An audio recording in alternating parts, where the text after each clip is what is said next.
आणि माझ्या बायकोच्या जवळ जाण्याची हिंमत कशी काय केलीस तू? कोण आहेस?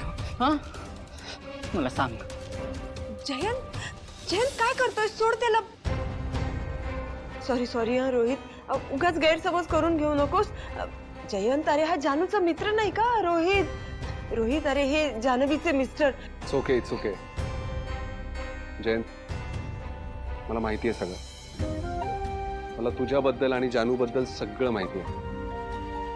मित्रा, तिच्या या अवस्थेनंतर सुद्धा तू ज्या पद्धतीने तिची काळजी घेतोयस, तिच्यावर एवढं प्रेम करतोयस, ते बघून खूप बरं वाटलं.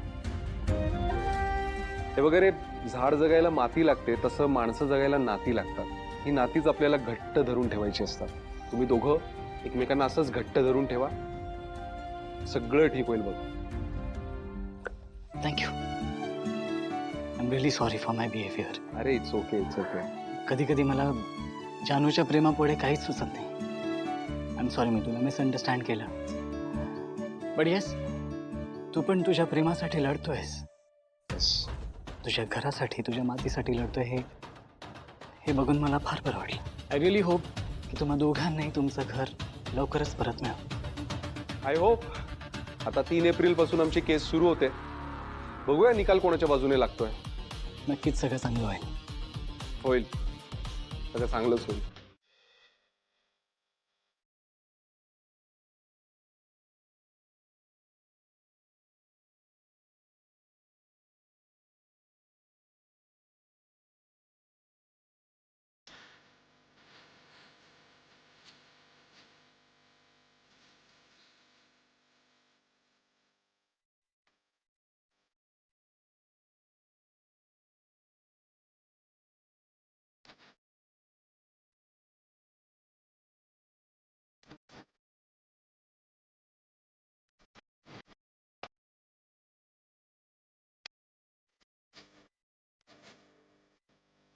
रामराया, यावर्षी पाळण्यात तुला जोजवतोय, पण लवकरच आमच्या घरी खरंच पाळणा घालू दे.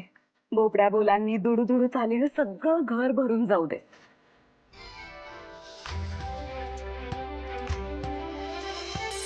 बोला जय श्रीराम. जय श्रीराम. जय श्रीराम. जय श्रीराम.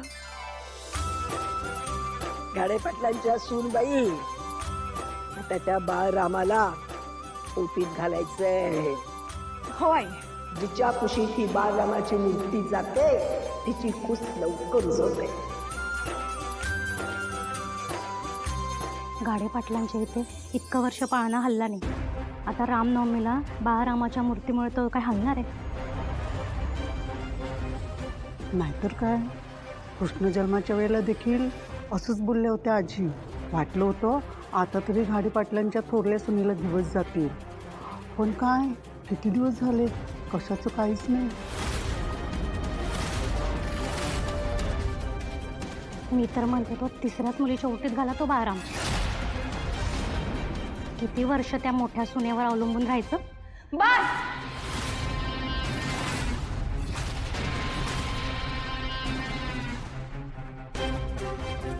यापुढे एक शब्द जरी बोललात ना कोणी तर याद राखा,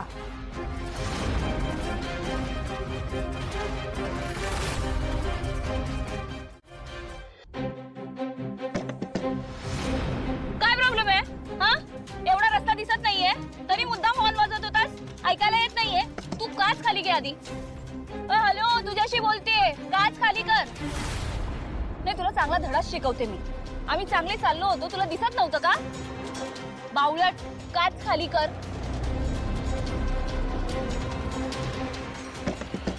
तुझ्याशी बोलते, ऐकू येत नाहीये?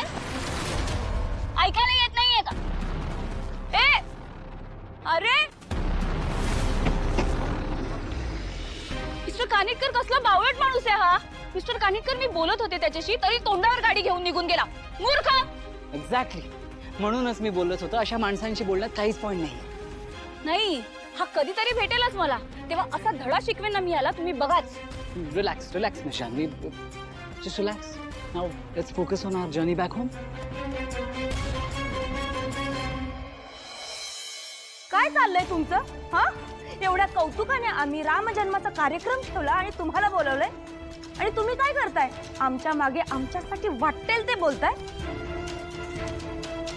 मग सगळ्यांची खुश देवाने अगदी वेळेत उजवली ना. देवाने तुम्हाला इच्छेप्रमाणे मूल दिलं असेल, बरोबर ना?